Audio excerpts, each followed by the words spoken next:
Welcome back. New World Fantasy Football, Episode 6, Super Bowl edition. Paul, how you doing tonight? I'm doing great. Tonight, Friday night, after a long week of work, this is New World After Dark, Fantasy After Dark, although I don't know, that might be a different kind of program. But what's up, man?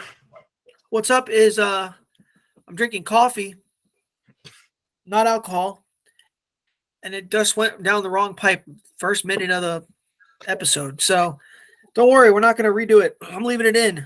So do you need me to put a nipple on that cup?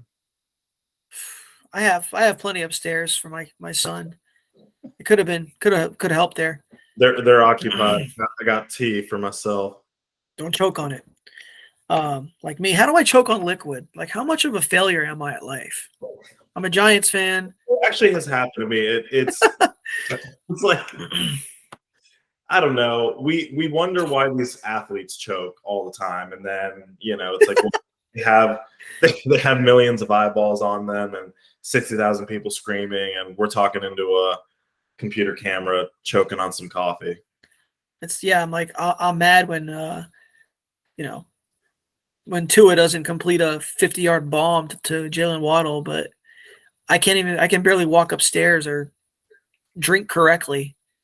Not even alcoholic like beverage at all. Nothing that should impair me. Wrong. He's wrong. He sucks. Yeah, he's terrible. Garbage. Armchair quarterbacks for life. But we do share the lefty gene, so yeah, there you go. I like him. So, dude, Super Bowl. Who you taking? Who's winning? Oh! Who's winning? That's all I want to know. I agree. So I see the eagle on your hat. I know, and this is not for the Eagles. This is a good friend of ours, Brand, Life and Liberty, TEE. I don't know. Maybe I did it subconsciously, but I was like, I'm gonna put a hat on because my hair looks like crap. I look like a bum, and the Giants hat's all the way over there, and I've gone too far. So, yeah, threw this hat on, and I guess it's symbolic because I do think the Eagles are going to win. They just seem like such a more complete team.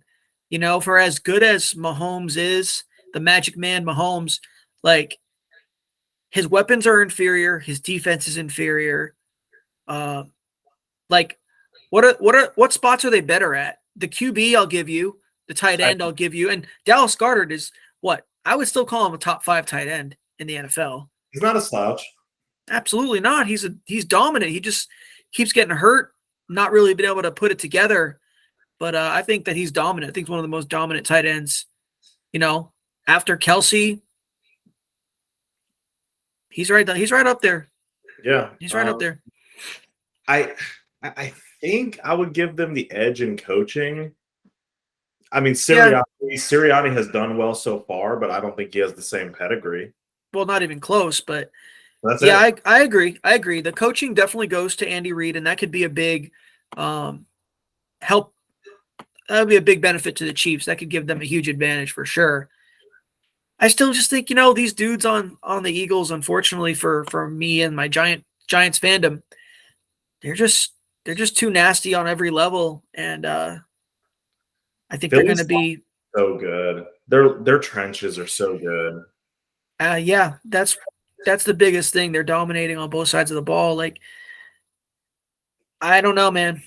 And then like the pass rush for the Chiefs really isn't all that great. If Chris Jones is stopped, like there's not really much else there. Like, I'm not really a huge George Karlaftis fan. I think he's kind of a one-trick pony. He's just constantly chasing the play. That's like what I've noticed about Karlaftis. He gets a few plays just because he's of the position that he lines up at, but he's kind of just like he's always chasing the play. Yeah, but it doesn't matter.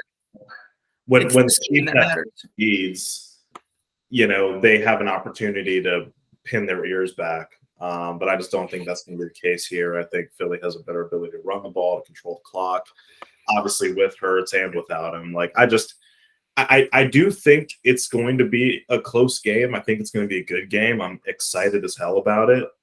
And I will caveat everything I'm saying. I'm going to, as much as I think the Eagles will win, I'm going to hedge everything I'm saying here for the potential freezing cold take that you rewind back to, and say that when you have the best quarterback in the world, you are never out of a game.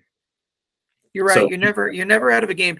I want to talk about this. We're kind of just like, we have a plan, but we're still kind of spitballing it a little bit.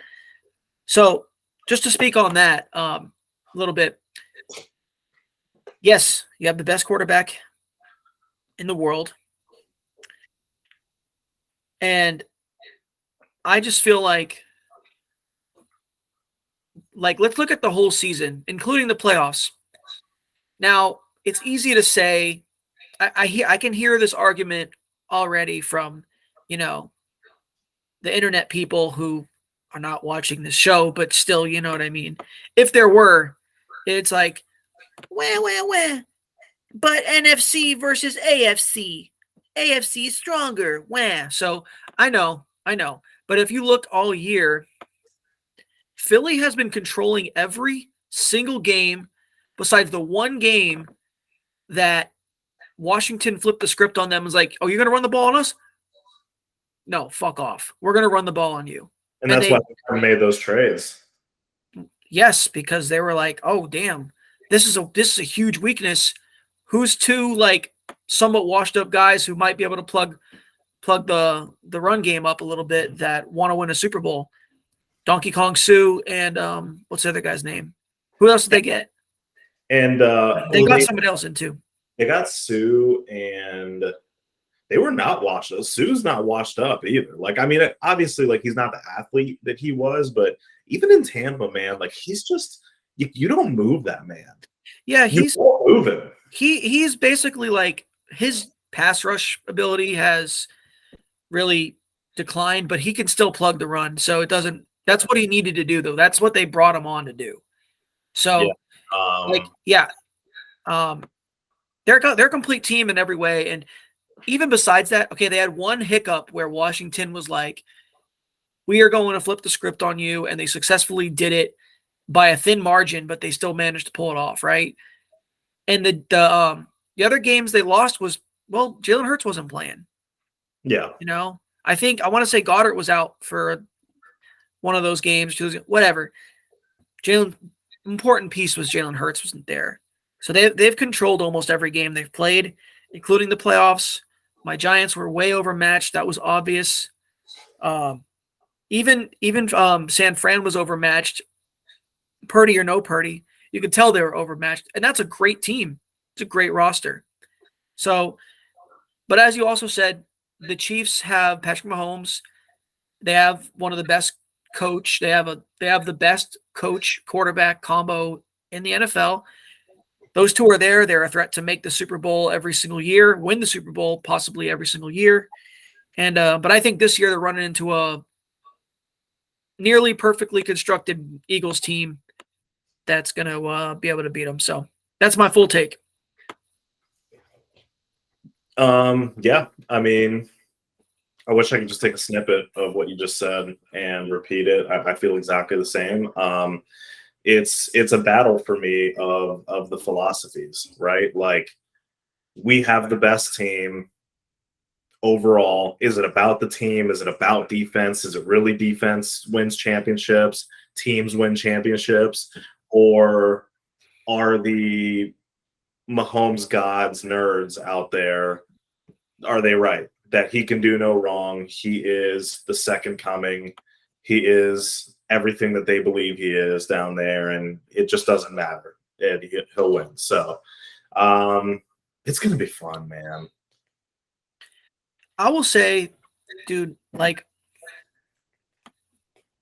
think Mahomes, for as good as he is, terrible, by the way. I feel like the way I'm talking about it makes it seem like their roster's bad. It's not a bad roster, just not as good. It's just got holes, and Mahomes has been able to mask a lot of it, but Steve Spagnuolo is a good defensive coordinator, and he's been pushing the right buttons too. They've been doing enough on defense. Their corners, so I think both their corners are rookies, and they've come along nicely. They've developed nicely. They found a spark in Jerick McKinnon down the stretch. Pacheco has been good. Kelsey goes without saying. And then some receiver always seems to have a matchup where they can find a way to capitalize on it. Like the past week, not past week, but the last game was what's his name? MVS, who was able to exploit their matchup a little bit. And I just think the best roster still matters. So like that's kind of an interesting question I wanted to talk about. I was thinking about this the other day. Like, let's just say, wish I could like just show you a graphic that's in my head. But let's just say you have a meter, right? You have a meter that's on 0 and you have no team. Let's just say like you're an NFL football team, but your roster is 0 out of 53. So what percentage of your team, like, okay, 0 is like, or let's say you have a team, but it's 0-16. Like that's what the 0 is on the meter. You are going to, or 0-17 now. You're going to lose every game. You're a complete cupcake roster. To all the way on the other side of the meter is Super Bowl favorites every year, right? How much percentage is each position worth to like moving? How much does that needle move? So like if you have Pat Mahomes, does it go all the way up to playoff contender? Or does it maybe go up to 6 games automatically just by having Mahomes? You don't even care who you're putting around him. You know what I'm saying? Like how weighted is that? Because I'm sorry, like I hear a lot of offseason talk from amongst other teams too. Like I even like, I'll tell you a secret. I kind of like listening to a lot of the Jets YouTubers because they are so at each other's throats all the time because they're just as passionate of a fan base as Giants fans, but they're less successful, so they're always mad. It's actually funny to listen to, but like it's like Knicks fans in basketball. That's a great comparison. I've just experienced them down here in Orlando. Did you go to that game? I did not go to the game. I will not go to that game because it literally shows me that over 50% of Florida grew up in New York, and it's very upsetting. Yeah, I mean, myself included. So, but I'm not really an NBA fan. I don't follow the NBA, but I'm an extremely lax casual. If I'm picking a team, it's always going to be the Magic. That's the one non-New York team for the major sports that I like. We'll take plenty of room on that. Yeah. Nets can suck it. Knicks can suck it. Go L Magic. But yeah, you were talking about how much Patrick Mahomes can drag. I want to generalize it even more. It's like not just Mahomes, but like your quarterback. Like how weighted is that? Obviously, Mahomes draws the most weight of any QB. Yes, Paul, you may speak. 6 games sounds good to me. I think, well, and the way that I'm thinking about it, right, is I'm trying to think of, who's the best quarterback I can think of. Let's just say the entire roster around him, we're just going to call them replacement level players. Yeah. Not me and you out there. Yeah. Replacement level NFL players. He can drag Houston to 6 wins. Okay, that's a good example. Yeah. One player, yeah. He could drag Houston to 6. I'll give him 6. Okay. So, that's the point I was going to make too. Like, so just using like the Jets as an example. The people I've been listening to, a few of them have been basically debating whether it's funny because it's probably not going to happen either way. Is Aaron Rodgers the answer? Is Derek Carr the answer in terms of just making the playoffs, not necessarily winning the Super Bowl? But they're fighting about it, saying Aaron Rodgers has a chance to bring you to the promised land. Derek Carr will just make you a playoff team. I know, one and done. And I'm like, you know what though? Super Bowls have been won by, Jeff Hostetler, go Giants, Nick Foles, Dilfer is the name you always Trent hear. Dilfer, Brad Johnson. Not too long ago, who was the other like lackluster QB that ended up winning? Foles. Well, Nick Foles, but wasn't there one after him too that won? I don't remember, dude. Well, I mean, Matt Stafford, I think he's better than average, but he's good. He's legitimately good. He's just old and hurt. Yeah, now, like, whatever. I could be thinking of something else. There's a few other examples in there too that I didn't think of, but like, I really don't like the surface level fandom being like quarterback or nothing. Like, dude, like everybody in the world, every football fan wants to have Patrick Mahomes, Josh Allen and the like on their team. Of course, it makes everything else easier. Your margin of error is so much higher with guys like that. But like Super Bowls can be won without having a unicorn at QB. Yes, I agree with that.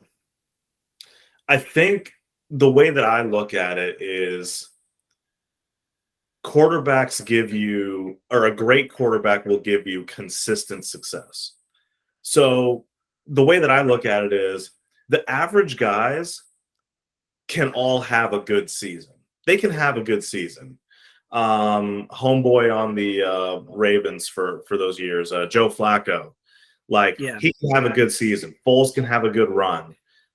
Shit, Carson Wentz looked like an MVP at one point, right? So I think that the average guys and the replacement level guys can have a good season or two or a good run with a good team. Look at the Eagles, right? As amazing as they are right now, they're going to have some question marks in the offseason, right? They're going to have some guys that are veterans that make a lot of money. They're going to have some guys potentially retiring. They're going to have guys that get sniped by other teams. For that roster to be awesome every year is way too hard in the NFL, the way that it's played and the way that it's managed with budgets. So yeah, I think that having that franchise quarterback is what people want for the consistent success and the chance that you have every single year. But yeah, Super Bowls can be won by a jag, by just a guy. Well, I'm sorry to interrupt. No, go ahead. I was done. Then you have the teams you might say this is the outlier too, but this could be coaching. You've got the Patriots. They lose Brady. How many playoffs have they missed since then? I think they might have missed the year after, but I don't even know. I don't remember off the top of my head. But they're still always fighting for it. They're still in contention for the playoffs. They made the playoffs this year. Right? Yeah, but nobody. Am I going crazy? I think they might have just missed it. They might have. No, they just missed it. They just missed it. Sorry, but they lose a lot of good players. They rotate players in and out every year. Obviously, the quarterback is not a staple or anything like that. You could probably say Mac Jones is about average, right? Yeah. Okay. He regressed. He regressed a little bit this year, I felt. I think he might be a shade below average this year. Yeah, I think Mac Jones is a douchebag and I don't like him. But so I hope he fails. But yeah, he's a dirty player. I'm not a fan of him. Patriots are always a competitive team, though. And so are the Steelers with poor quarterback play. But even if they get into the playoffs, that nobody takes them seriously. That's fine. I mean, they take themselves seriously. Any team that makes the playoffs has a shot, dude. That's just, it's hard to look at it like that when you've got the two favorites from each conference that are going to the Super Bowl now. But it happens every so often. It happens a lot. There's a Cinderella team, I think your judgment in this matter is clouded by being a Giants fan. Your last 2 Super Bowl runs were Cinderella runs. That doesn't happen to anybody else. Dude, the Eagles, when they won, doesn't happen. The Eagles, when they won, they had Nick Foles. Yeah, that's true. But they were a good team still that had an MVP that was like rocking the league. Giants had their starting quarterback when they did that. Right? So they were there were surprises because their regular season record wasn't as good, but they were hot at the right time. So you never really know. It's sports. You play the games for a reason. So basically, this turned into a debate about quarterback. I got you. It's not only the quarterback. That's all I'm trying to say. And a lot of fans make it sound like if you don't have a unicorn QB, then you have nothing, and your team might as well just, stay on the couch all year and, hang out playing Call of Duty like I look like I should be streaming right now. And drop your Twitch, bro. Drop your Twitch in the chat. Yeah, me and Kyler are gonna play duos tonight, But I don't know, man. It's not only the QB. That's all I'm saying. It's way easier to have a great quarterback and just make the playoffs every year and give yourself a real shot every year. That's awesome. But only a couple teams in the NFL have lucked into that situation. Yeah. And put themselves in a position to luck into that situation for sure. So yeah, you want to have the franchise guy, but yeah, they can win. You can win without it. You said Kyler, and it made me think of Cliff Kingsbury. Have you seen that whole thing? That he went to Thailand. He said, "Peace out." When life gives you a shitty roster, say fuck the roster and bail. I mean, there's it's the shitty roster, but it's Kyler, man. It has to be Kyler. He's overrated. These are rumors in the Twitterverse, of course, but I hate Twitter. They say that they are having trouble. They're struggling to even get head coaches that want to interview with them because they just don't want to put up with Kyler's shit. I'll do it. What's the salary? I have a feeling your personalities would clash. I don't care. I'll clash somebody's personality for a year for 10+ million. Yeah, it's cool. I'll do it for one. Let's put 1 year and see what they say. 1 year, I'll stand next to Kyler. I'll see how tall he really is, and we'll win one game. We'll win one game off sheer luck, and that's it. So crazy that a man that is still slightly taller than you looks like a gingerbread man on the field. Allegedly taller than me. Yes. He is a generous 5'10". Yeah, I'm 5'9" in sneakers, so I'll be on the sideline in some sneakers. Yes, sir. But yeah, man. So you wanted to do something a little different. You wanted to talk about so you're talking about from this past year or next year? Actually both. I want to do some superlatives and some predictions, like a yearbook, I guess, on the fantasy season. Who was the most popular? Who's the most likely to run for president? That kind of thing, except related to fantasy football and something that actually matters. Yeah, I agree. Literally, politics matter 0. Fantasy football matters 100%. So, well, dude, let's get it started. Who do you ask me? What are you thinking? We start with the first place to start, the most basic. Who was your fantasy MVP this year? MV Pizzle. The MVP in general, not for my personal teams. Right? Yes. So the overall fantasy MVP. Jalen Hurts. I sound like an Eagles fan tonight. I swear I'm not. You're disgracing that logo on your chest. I would never. New York Giants for life. But, dude, I mean, value for the pick was great, but like just a consistent points no matter what was going on. Like you said it earlier. I think you said it last week or a few weeks ago. If you didn't watch the game, you were super happy because you just saw you could watch the game and be like, Jalen Hurts is not playing well, and he's got 25 points. Yeah. When it's ridiculous. Even when it's bad, it's good. Yeah, and then when it's good, it's really good. Yeah. He's like, yeah, I got 35 points, 2 rushing touchdowns, 2 passing touchdowns. He's greedy in the end zone. Greedy. Yeah, I feel like that might be coaching, but at the same time, it doesn't matter. He gets the touchdown. He's my MVP. Who's yours?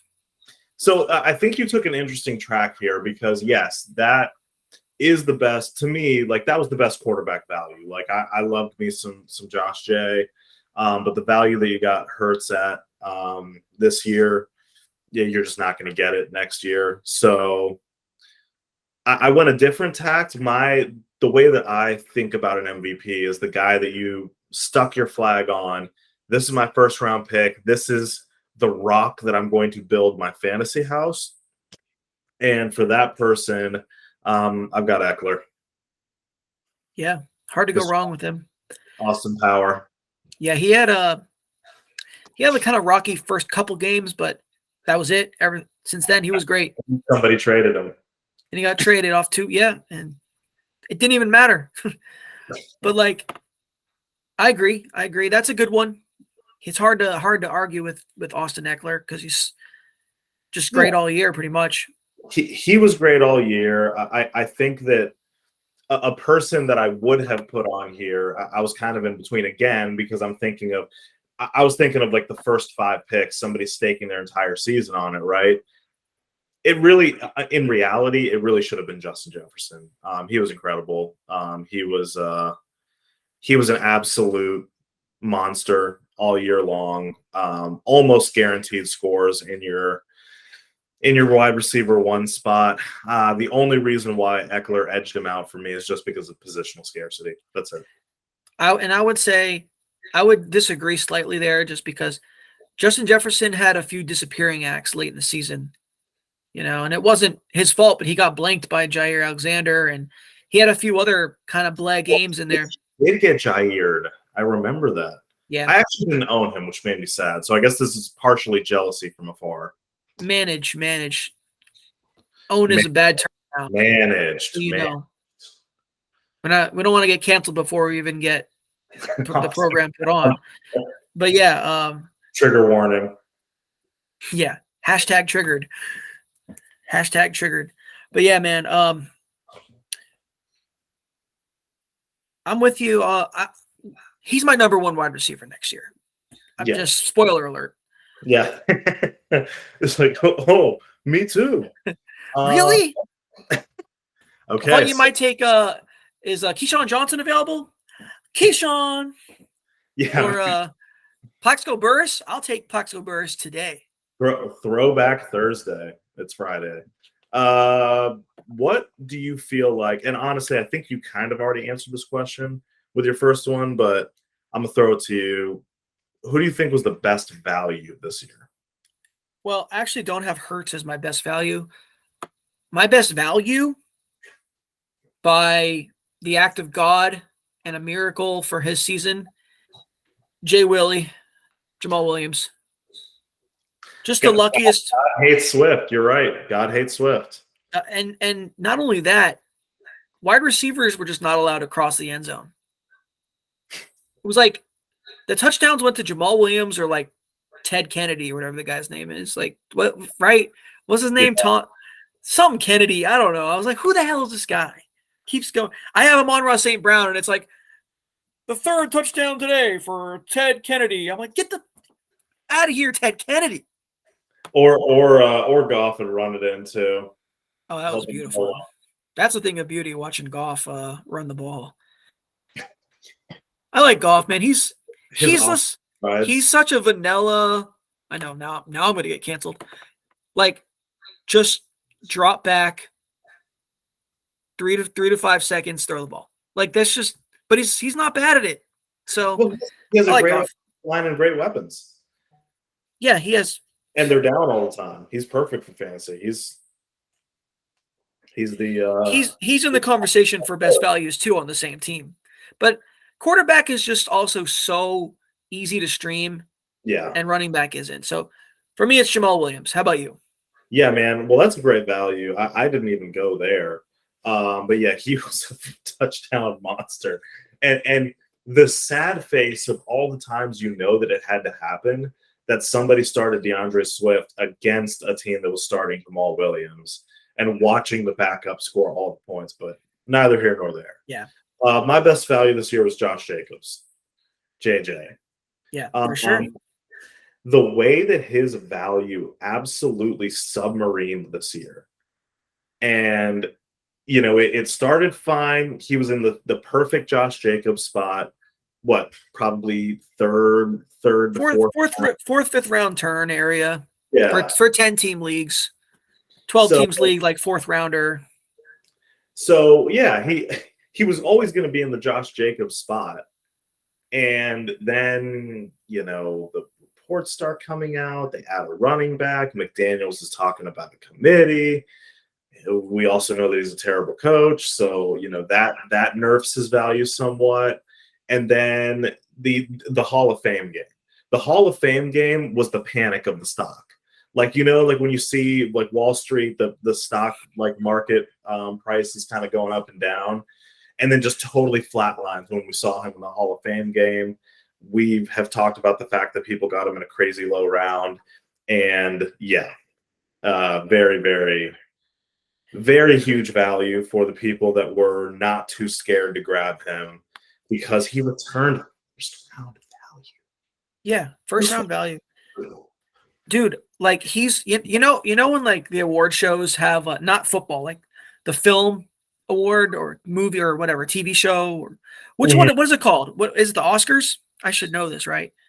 Wait, so which one are you movies? Movies, TV? The Oscars, right?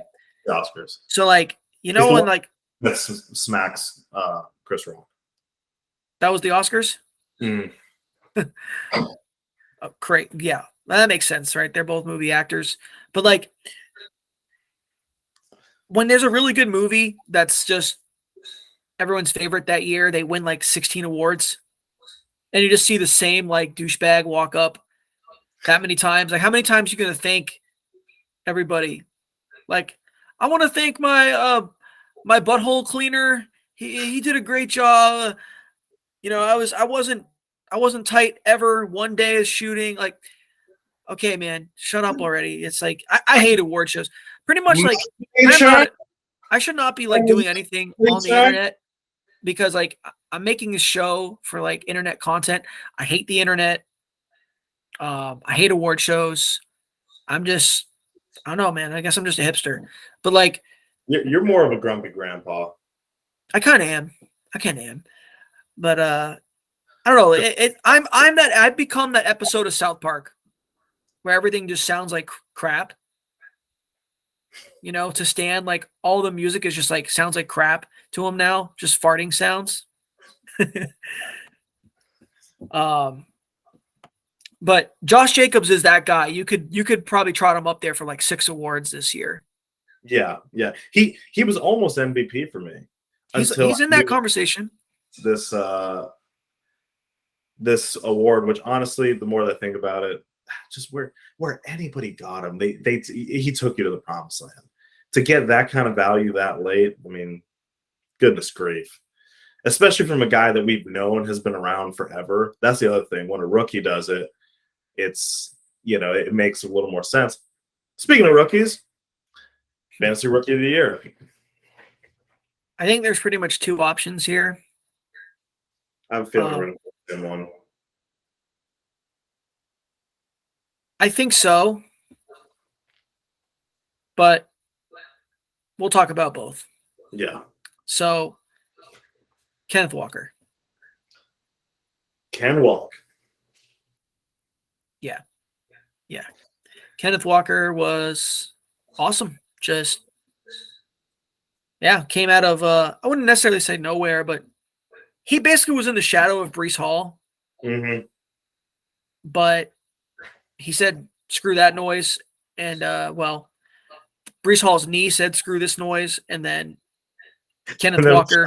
Rashad Penny's knee says, "Screw this noise." Yeah, yeah. So those two things propelled him to be the fantasy rookie of the year, and just returned a lot of week winning, consistent performances. And yeah, he was really solid. I think he's a nose for the zone. He had such a nose for the zone. He's going to be one of those players, man. You know, like Austin Eckler is that way, where he's like, he plays fantasy. He's like, Eckler's like, I have myself in fantasy. I have to score here. I have to. The whole thing is, but remember when Eckler 2 years ago was not that guy.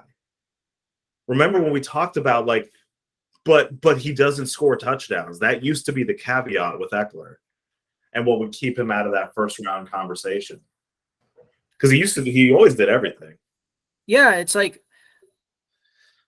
maybe he went and reviewed his own tape and was like, all right, all I got to do, if I make this extra cut or just lower my shoulder here, I'll score. And he started scoring. So and get rid of Melvin Gordon. Okay, so who's the runner-up? Because I think we are going to say the same thing. Yeah, runner-up, I think it has to be this runner-up because I think he won the actual Rookie of the Year, is Garrett Wilson. Yep, Garrett Wilson.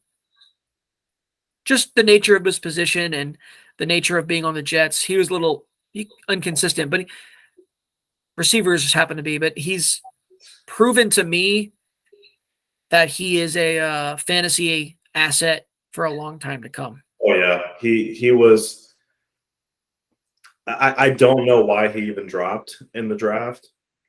Where he dropped, I mean, his route running coming out of college was awesome. I mean, he's got the physical profile. He's because Zach Wilson. But because Zach Wilson, like we wouldn't be having this conversation if Breece Hall didn't get hurt, because we'd both be talking about Breece Hall, number one. So it's all the Jets' fault, really. And if it wasn't for Zach Wilson, oh my God, Garrett Wilson with a pretty whatever third-round pick quarterback looked godlike. I can only imagine what he would have looked like with an elite quarterback.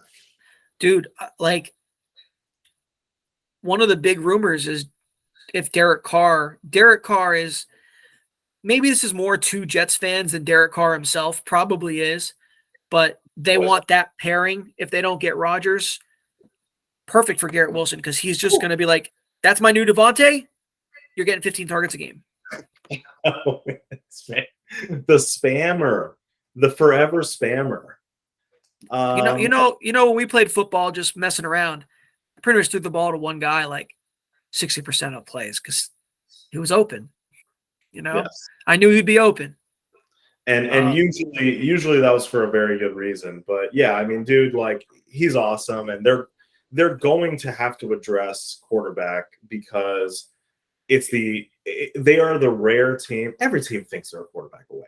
We talk about it. Every team thinks because every fan base just thinks that the quarterback's 90% of your team. Yes, we agreed. It's 41%. Sure, we'll go with that. We'll go with that. Which is a lot for one play. Still by far the biggest chunk. Yes, but it's still less than like 9. Anyways, go ahead. Yes. We did quick math. We're smart. So yeah. Pick for yourself. Like, but they truly are, though. The Jets truly are. I think that they have enough talent on both sides of the ball that they should have been a playoff team if they had even replacement level, like you said, quarterback play. So yeah, if Derek Carr goes there, of course it's better for Garrett Wilson. Anybody but Zach. Mike White came in and was kind of serviceable and really was a boon for him. And the only thing about the Jets, not to make this it sounds like a Jets podcast right now. They will lose a lot of those mercenary contracts that made their defense good. That's all I'll say. Yes, that will happen. But they've been actually drafting pretty well. So I feel like some reinforcements could be coming in that scenario. Yeah. But now with that pick they traded away for Zach Willie. Well, they have the 13th overall pick. So Who knows what they do with it? It's hard to say. It's, watch my mock drafts. Yes. So who's next? What's next? The next award or not reward? Okay, so honestly, I feel kind of dirty for even having this award because I feel like you're just putting bad juju in the universe. But the most likely to get injured. Most likely to get injured? Yeah. Oh, God. Tua? If you count what they always say, back injuries. If you count his back, yeah, he had a lot of back injuries this year. Yeah, he's walking funny from those back injuries. His brain's swimming around in blood from back injuries. Okay, that's a great one, man. That's way better than mine. Is Rashad Penny still in the league? Is he still going to be in the league? Because that would have been my pick. As of today, yes. That's my pick, but it's way too low-hanging fruit, so I will come up with another one off the top of my head.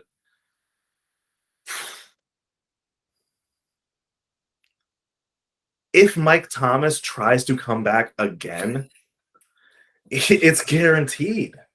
It's guaranteed. So last year, not this past year, the year before, I sat on that dude for like 12 weeks. Pause. And was like, I remember I'm working and then, phones getting like 16 notifications at a time. And I'm looking at it. And when you see like the group chat that's all about football and it's got like 14 notifications. This can't be good. And it's like, okay, what's the news? And then it's just like Michael Thomas emoji, Michael Thomas emoji. And I'm like, where's the ESPN one? 3 seconds later, ESPN comes, Mike Thomas being shut down for the season. I'm like, instant drop. Like, didn't even pick anybody other player up yet. I'm just like, drop. And then somebody else in our league tried it again this year, like literally the same thing. Well, he got like 2 good games out of him. And then, because I actually drafted him too, but like super late. And then I drafted him in like the 11th round. And I was like, oh, it's Mike Thomas. And then he gave me like 2 good games and was like, all right, that's it for me this year, guys. I'm out. But that's always the conversation around these players, right? And to take a more serious tip, that's always the conversation. But it's Michael Thomas. We know what he can be. We know what he was. We know what he has the capability for. And it tantalizes you. And it tries to, what's that mob movie? It's like, every time I'm out, they try to pull me back in. They pull me. I've seen The Sopranos. Yes. Yeah, that one character, name's escaping me now, always says it as joking around. And but that's what happens, right? Like, these dudes are a walking IR report. They are. Yeah, they're going to be questionable every week and give you. Somebody always does it. Somebody always takes the plunge. But there is, even if that gamble pays off 1 out of 4 times, like how many fantasy championships does somebody realistically win in like a 5-year span? If you're really good and you're playing against people who are really good, maybe 1. If it's dynasty, that's different. Maybe you've just got a rock solid team and you're in there. But like redraft leagues, maybe win 1. I wish I was rocking a 1 out of 5 scenario. So that's why that gamble is worth taking, because if that guy does hit, you give yourself a major advantage. So it's scary, and there are certain players they're worth doing with. Saquon's a good example of that. Yeah. Guilty.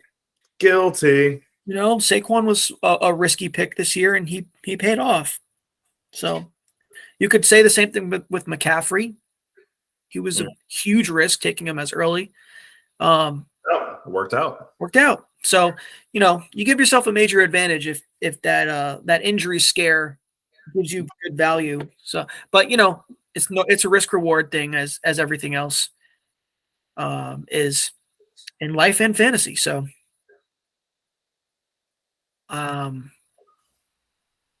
where were we? I think we were still on injured players. We have a tendency to ramble, but that's why we're here, is to talk about these things. So Yes, exactly. All right. So who is the most likely player to get overdrafted next year? That's a hard one, man. Gosh, okay. So if you have one, you tell me yours first. All right. I actually have a couple, and I really can't decide between two, and I'm gonna Pick flip your favorite, and then I'll think of one. I say this almost because it's such a, I'm not going to go with my cop-out pick. I'm going to go with the one that I actually think I'm going to plant my flag on. Drake London is going to be overdrafted next year. We're going to forget Atlanta's trash offense and Arthur's like just inability to be in love with anything that is not running the football.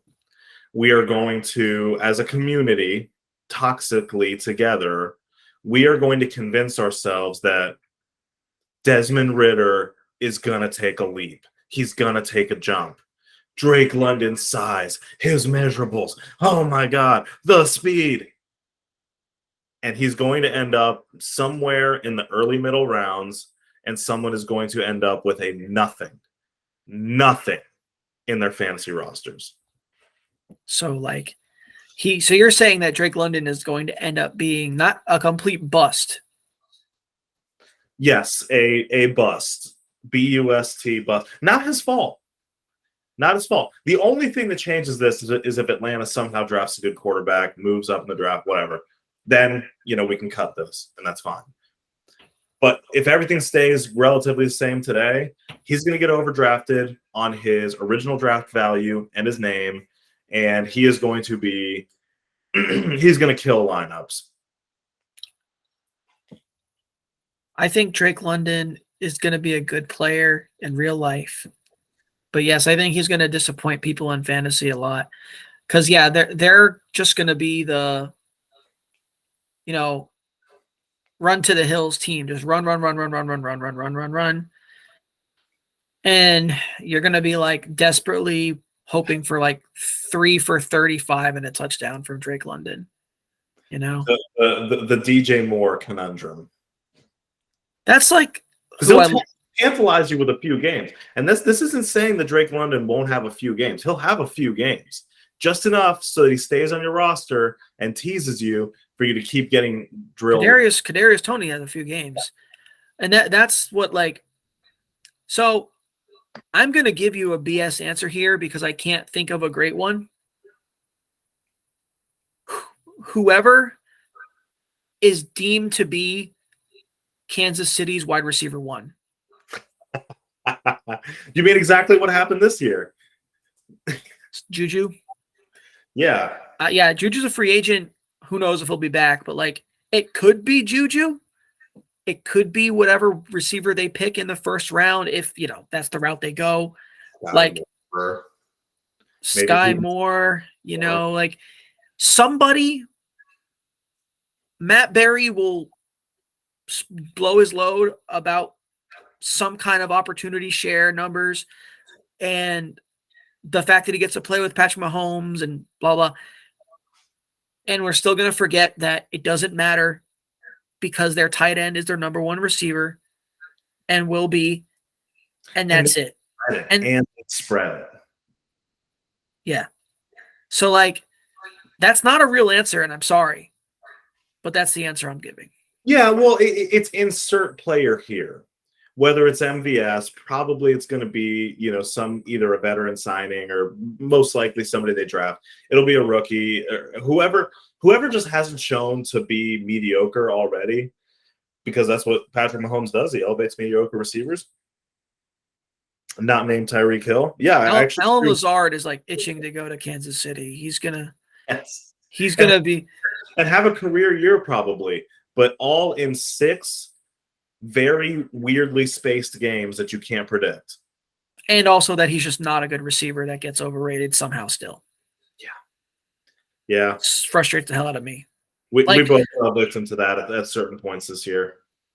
Yeah, like I even heard some people on like some Giants stuff, some Giants podcasters, I guess. Well, the official ones, like the ones that work for the New York Giants.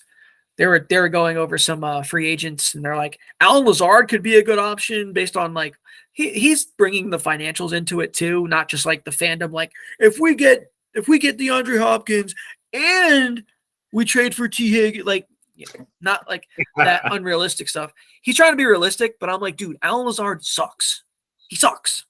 He's not good. Romeo Dobbs was doing better than him, and Dobbs is, he's like a 7th round rookie, dude. He's a fringe NFL talent, which is what Alan Lazard is, who's been overrated. He's just like, he's got some size, and that's what is nice about him. But like, dude, he's so inconsistent with. I'm like, so you want a slower Darius Slayton? That's what I'm thinking when he says that. No, I'll give me Darius Slayton. At least he's fast. Draft somebody. I want Jordan Addison. Gadget receivers. Draft. I want Jordan Addison so bad. I want Jordan Addison to be drafted to the Giants so bad. He's probably going to go too high. It depends. I don't know. I think the way the draft is lined up right now, at least the way it seems to me, and the experts who we get it wrong, no matter who it is, are going to get it wrong every year. But like, it looks like to me, it's going to be very like heavy wide receivers based off need towards the middle rounds, the middle to like in the 20s. Yeah. And the Giants are going to be like sitting there like, darn it, we missed out on a receiver. Unless Shane, just drops his balls on the table and's like, trade up for my dude. Or they draft a dynamic linebacker, which they need desperately anyway. And anyways, once again, I'm going off on stuff that has nothing to do with what we're supposed to be talking about. But yeah, so you heard my answer. Chiefs wide receiver 1 supposedly will be the most overdrafted player. Yes. And we've had this entire conversation, and I know exactly what you're saying, and I agree with you. I cannot guarantee that I will not be one of those people to do it. Cannot guarantee that. Law of averages has to work out one of these days, right? My emotions will take over. Who was the biggest bust? Kyle Pitts. And what's funny is I had it written down on here, and I also had it like I had 2 tally marks next to it, knowing we were going to have the same person. Yeah, Kyle Pitts. I mean, his last name is Pitts, for Christ's sake. And I just bit of misery, dilly. I think that I think his name is Terry Fontenot. Is that how you say his name? Atlanta's GM. I see you do deeper dives than me. I know the GMs that have won Super Bowls and have done things. I don't know who's Yeah. I think he's doing a terrible job putting together a winning roster over there. But I'm in the Atlanta area, and there's naturally a lot of Atlanta fans who are like, he's doing a great job. Like, we've got weapons now. Drake London and Kyle Pitts. Like, I think what good are weapons if you don't have a quarterback? And these weapons, I'm not shutting anybody down, by the way. They almost made the playoffs this year. Like Drake London and Kyle Pitts, dude. Everybody in the NFC South almost made the playoffs, and they all sucked, including the Bucs. That was the joke. Bums. That was the joke. I digress. They're elite athletes, and they have amazing measurables, and they could be amazing weapons. But I mean, yeah, it's the quarterback. It's probably the system and the coaching and probably the fact they're both still super crazy young. I think Kyle Pitts is still younger than most rookies. Yeah, he's like, I think he's going to be like 23, maybe even 22. I think he was drafted at 20 years old. No, I think he's going to be 22. I don't think he's 22 yet. He might be right. We'll have to see when his birthday is, and like that'll determine whether I draft him or not. Sorry, 23, bro. Too old for me. It's like, I'm sorry. I need a younger breakout year. I think Stetson Bennett's his grandfather. He might be. Great college player. I always think that you know what I'm talking about, that Steve Buscemi meme with him. Hello, fellow college students, with his like he's got his football bag or the back of that. Yeah. Hey, fellow kids. Yay, we blew out a team with the freaking grown man at quarterback. Well, no shit. I hate college. But well, you know what? Add it to a list of things I hate. Freaking NCAA. Like, I enjoy football. I like watching the games when they're evenly matched. NCAA's terrible. Yeah. That game wasn't evenly matched. And, you know, this 1 year of the college football playoff, which, by the way, I don't get it up for college. I just don't. But I will watch the big games just because what else am I going to do with a Saturday? It's football. Right? This playoff this year, in other years, the playoffs actually, I think, been good for college mostly.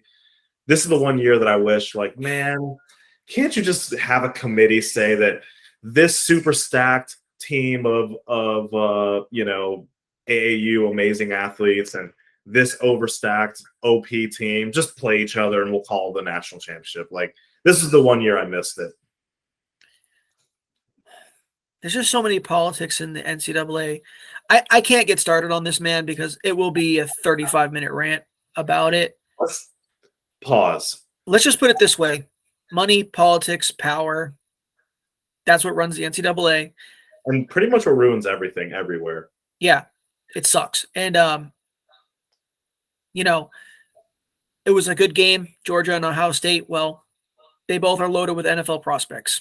Right. TCU has one. So there you go. Maybe two. I think they have some linebacker, I think. I don't know. They have a corner or something. The very last thing that I will say on a fantasy football show regarding college football is this.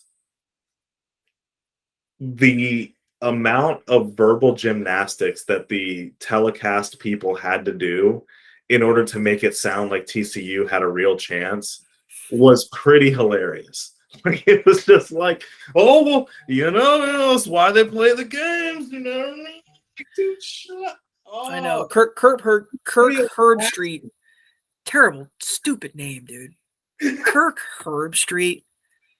That's really your name? Kirk Herbstreit. It almost sounds like you meshed two very unclutched quarterbacks together. Herb. Ooh, dang. He loves them both. Yeah. But I don't know, man. Kirk Herbstreit knows what he's talking about a lot, but I mean, he still has to play the ESPN game, you know. Biggest bust, Kyle Pitts. We have to do a little bit of, and I hate to do this, there's a little bit of Kyle roasting that needs to happen. Something about slamming a monster and putting your fist through a wall. But what made him suck so hard? You drafted him. You drafted him in a non-tight end league. So you tell me what sucks so bad about him. I didn't even know. It was like, oh, we don't even play tight ends this league. So yeah, I just instantly dropped him. No, what made him so bad? Mostly his quarterback, just missing throws, just not looking his way. I don't know. I don't know, man. I'm not an offensive coordinator. I'm not a passing game coordinator.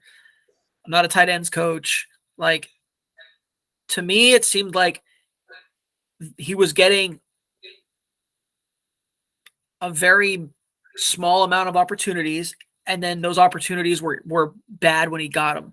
They were missed throws, or they were just like, you know what I mean? They were just like uncatchable. Yeah. I think this is my theory, my broader theory about tight ends. I think we spoke about it a little bit previously. I think that tight ends that can't block worth a damn are not all that valuable in the NFL.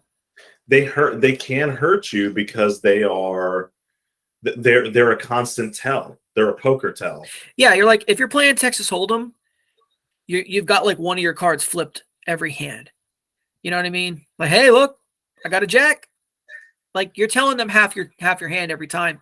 Like Evan Ingram, dude. And even if he attempts to block, that skinny mother isn't blocking. No, man. He's just paper mache when he tries to block. So it's like either he gets blown up and now the play is broken, or the defense knows that he's just going to go out for a pass. So like you can still be valuable if you are that good of a weapon. Like, I don't know, man. I haven't his route running was a little suspect too. That's the other aspect. And I honestly, dude, I'm too fed up to go look into that and care enough. All I'm going to look at is for Kyle Pitts is your fantasy points sucked. You were a total bust, and then you got hurt, and I dropped you. That's all I need to know right now. And you know what? That's a good question. Where does he get drafted next year amongst tight ends? Ooh, he would have been great in our most likely to be overdrafted. Even still. Because he's still going to be overdrafted, even with a discount for his injury and his bad play. Yeah. People are going to be tantalized by the talent. He is talented. So yeah, he was drafted 8th overall because he's a tall, his athletic score is so high because he's so tall and so fast. And it's he was really good at Florida. Yeah. It's not like he didn't have production. He had a ton of production. There's a reason to still believe in him. Don't get me wrong. There really is. It's just it's just if the production isn't there for whatever reason, you're going to keep falling into that same pit, so to speak. You know what I mean? You don't want to keep doing that to yourself. Yeah. I have that question. That's well, if you didn't draft him 8th overall for blocking, and you didn't draft him to throw him any passes, why did you draft him at all? I think there was a coaching change in there, and Arthur Smith just was slamming the ball up the middle 80% of the time gives us the best chance to win. That's really what I think a lot of it was, because it was Mariota just a not effective QB. He's just not. No. He's so underwhelming. And then Desmond Ridder, who knows what he's going to be, but he was a 3rd round pick for a reason. He's a project. He's got some potential for sure, but he wasn't ready to start NFL yet, So interesting. Yeah. It is going to be interesting to see what happens with Kyle Pitts next year, but that would have been a great. So I think we're going to get Kelsey's number 1, as he always should be, until he retires. I don't care how old he gets. He can be 65 years old. He's on the Chiefs with Mahomes. Draft. Jabroni. Yeah, jabroni. Then you've got take your pick of Mark Andrews, George Kittle. To me, Dallas Goedert's in that conversation. Yeah. Then the Kyle Pitts conversation starts. And I won't do it. And this is why, picking a tight end in fantasy is one of my worst experiences. But yeah, I mean, it will start there. I mean, I'm looking at TJ Hawk at that point on the Vikings. I think. Okay, yeah, he's. I forgot about him. He's in that conversation too. His value still stays pretty steady. I still think that as long as they keep rolling with Dak out in Dallas, I think Dalton Schultz gives you he's a free agent. Fine value at tight end. You don't think they'd resign him? I don't think they're going to, for a couple reasons. Zeke Pollard, and also Dak contract's huge, and they already franchised Dalton Schultz once, so that franchise would be insane.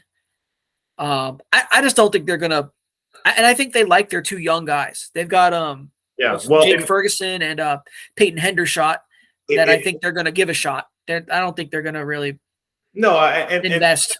and I agree with you. That was great. Hashtag analysis.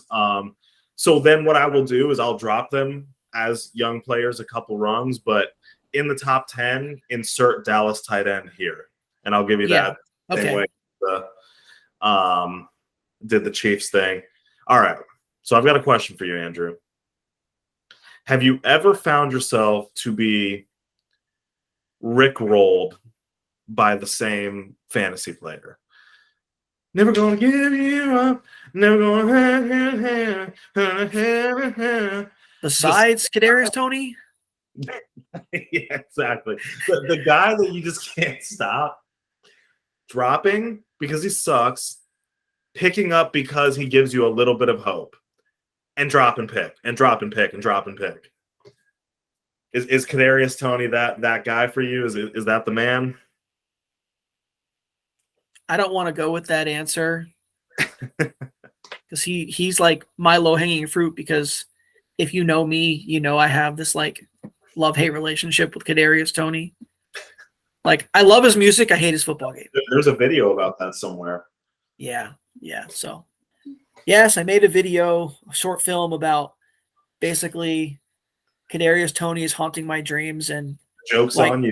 coming to get me, and the Joker is on me, and I still have my clown hair right there just to remind me. We can both be wearing that for these players. So yeah, like players that I just can't seem to quit. Oh man, I keep dropping and picking up. Like,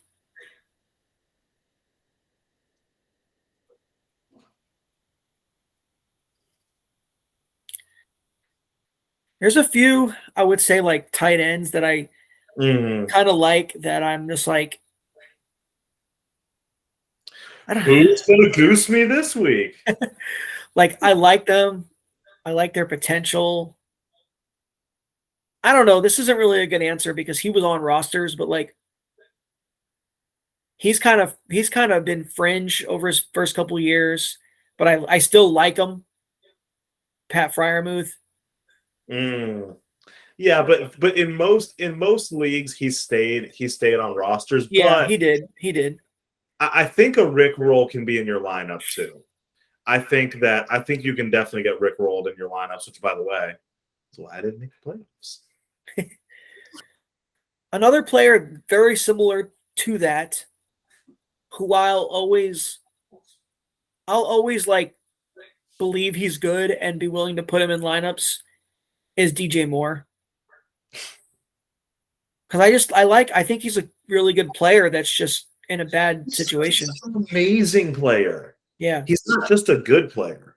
He's great. He's a great receiver, and he's stuck with trash around him, unfortunately. So yeah. But those are my answers. They're not great. I'm sorry. I wasn't prepared for that one. No, well, the point of this is to go live. I mean, we're gonna have to put a parental advisory or something on the New World After Dark, because we've been letting it fly here. But I'm in agreement with you. This segment deserves no preparation because it's just a bummer of a conversation. I love the phrase that you coined for these people, the wire liars. And yeah, my wire liar, it was really like a three-headed snake for me this year, between Josh Palmer, Romeo Dobbs, and Christian Watson before he was cool. Watson before he was fun to have on your team. Those were my wire liars that kept getting recycled onto my team, recycled into my lineup, always in the wrong weeks, always in their goose weeks, watching them have 30-point explosions on your bench or on the waiver wire. Those were my people, and you know the situation well. One of those desperation plays that like is kind of in there, in that category, even still, way past his prime, is Randall Cobb.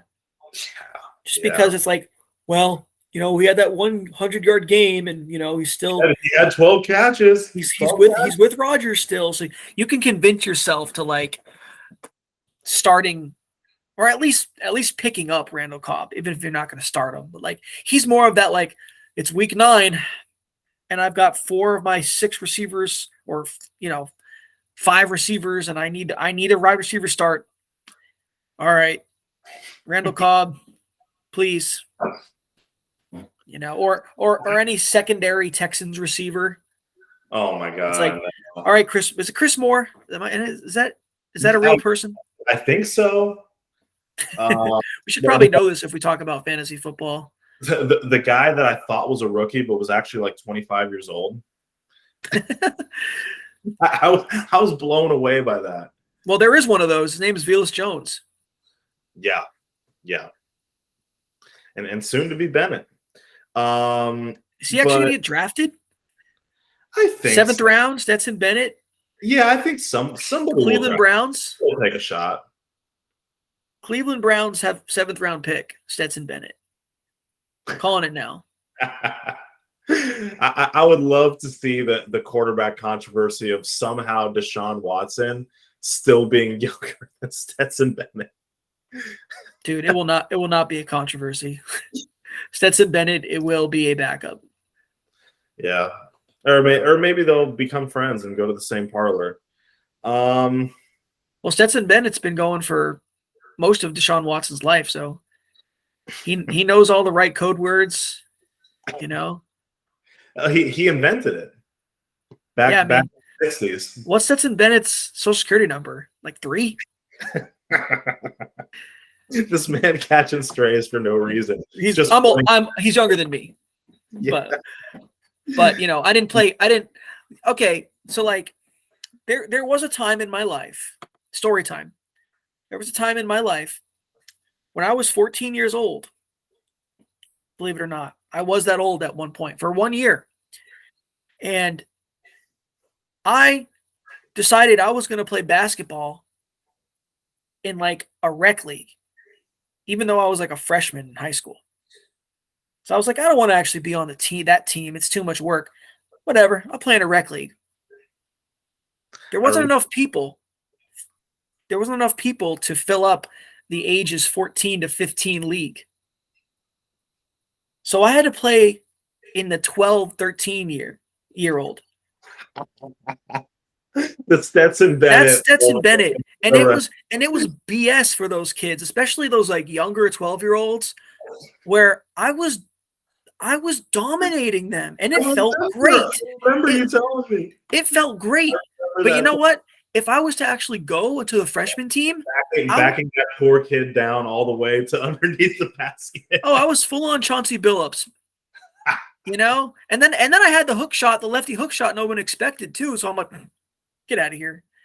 You're like, I was tall at like 5'6" over there, Like it's like this is what you have to look forward to with puberty, kids. I mean, it felt good, but at the same time, it was like I felt kind of ugly. Like Stetson Bennett should not feel good. You felt gross. Yeah, like Bennett should not feel good about winning that national championship at 25. Okay. To be fair, so let's be fair to Stetson here. No. Well, I will. So I will try to be the devil's advocate. Yes, I hear what you're saying. He's definitely like NFL aged, playing in college. They're not children. They are technically adults, number one. And secondly, it feels just as unfair for Jalen Hurts' crazy athletic ass to be destroying people at the college level as well, even though he's younger.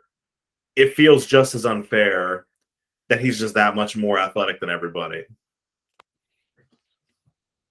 Maybe, but you're at the highest level at that point. So there's not, you know what I mean? There's no other step to go up. Mm-hmm. Like there's not like you're not just holding yourself back just so you can look better. I just know there will be one stupid GM that will look at that man and be like, you know what? He's a winner. I want a winner in my program. Well, you got the new Colts quarterback. There it is.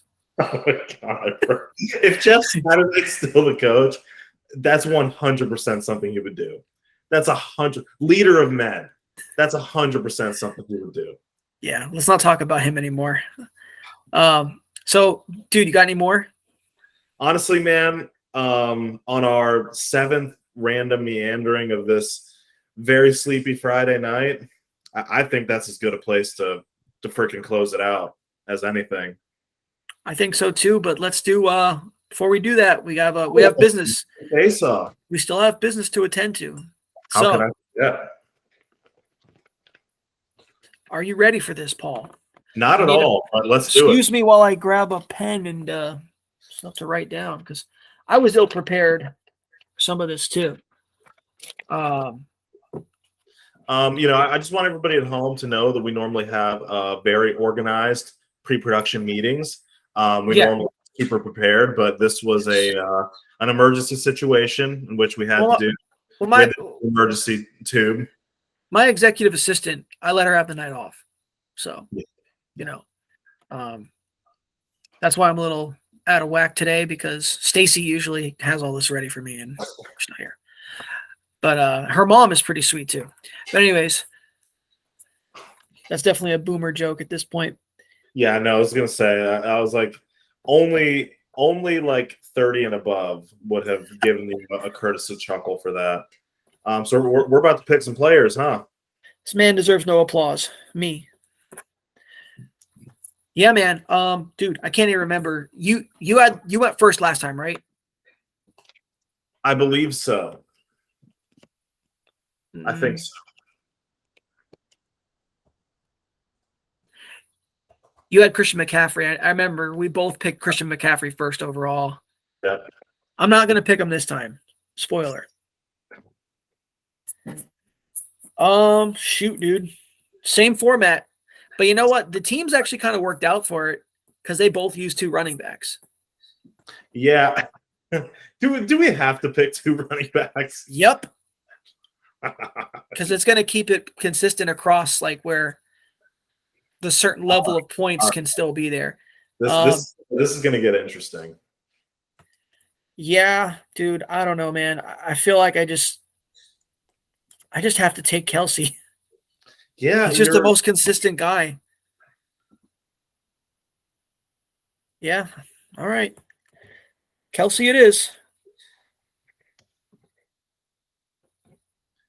All right, man. You got 2 picks.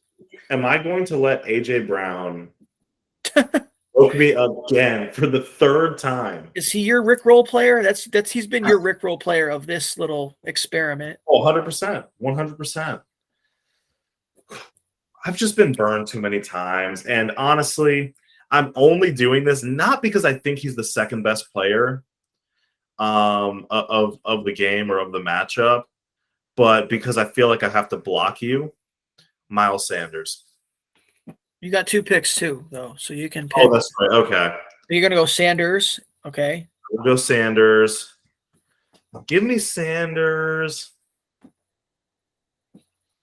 You know what? I mean, I've been on my fly game this whole time. Give me Hurts again.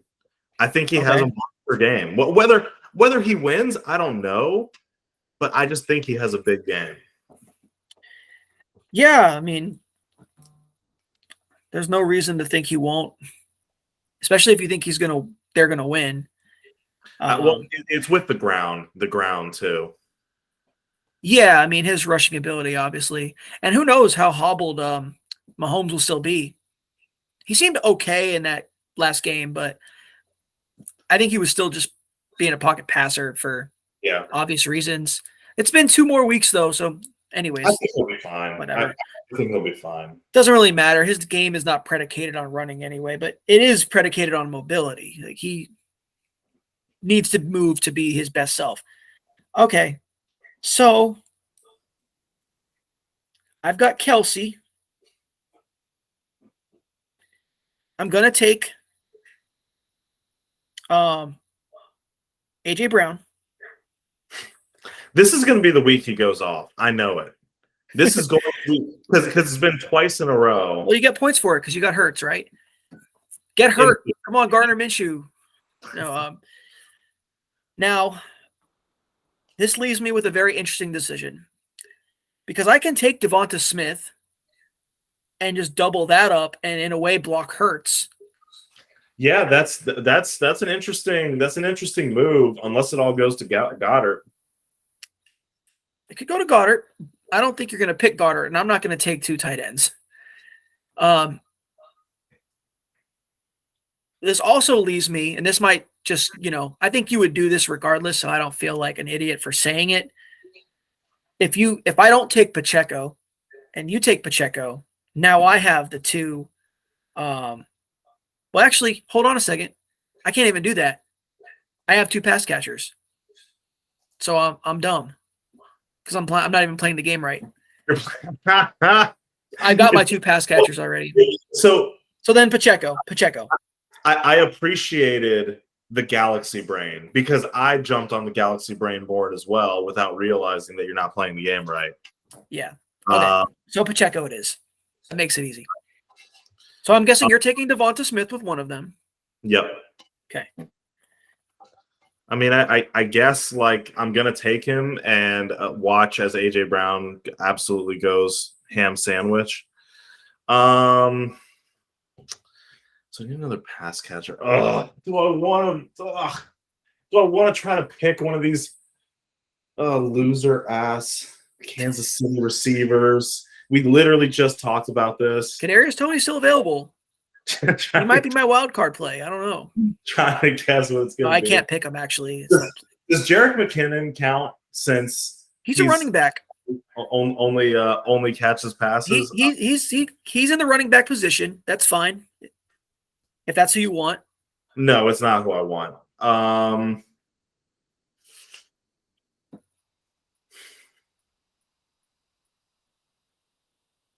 Wow, it's like I kind of do want to pick Dallas. But it just feels gross grabbing a tight end when I don't have to and having other like pass catchers on the board.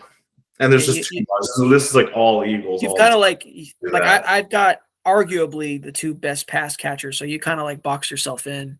Yeah. How you the order you picked, or picking Hurts really box yourself in.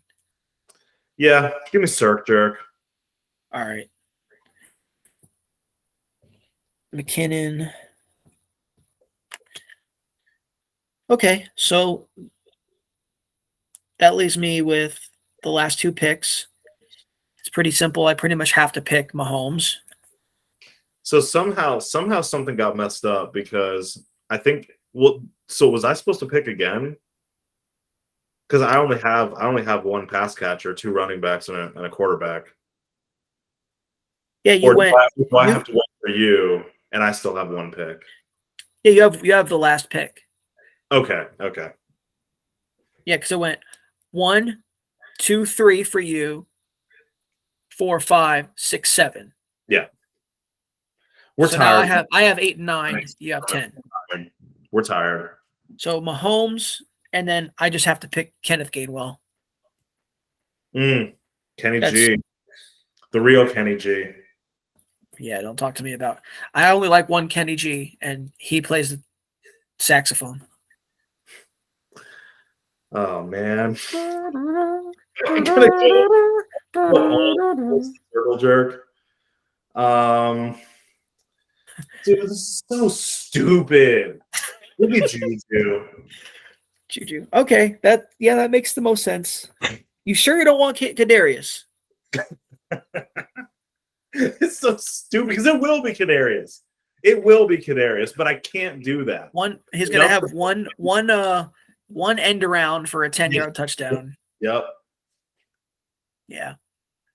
Well, don't forget you have a 2.9 point lead. Yeah. So that doesn't mean much now. It might. Head to head, man. This is as close as they can get. Steak dinner on the line. I want that steak dinner. Well, I want you to pay for the steak dinner. Yes, equally, I do not want to pay for that steak dinner, but I will enjoy eating it regardless. Absolutely, man. That'll be fun. But all right, my man. It's been good talking to you. I All will right. see you soon. And enjoy the Super Bowl. Eat all You the too. snacks. Plan on Hang out. eating plenty of wings. And we will be on here to react. Yes, sir. Peace out, my man. Talk to you Later. soon.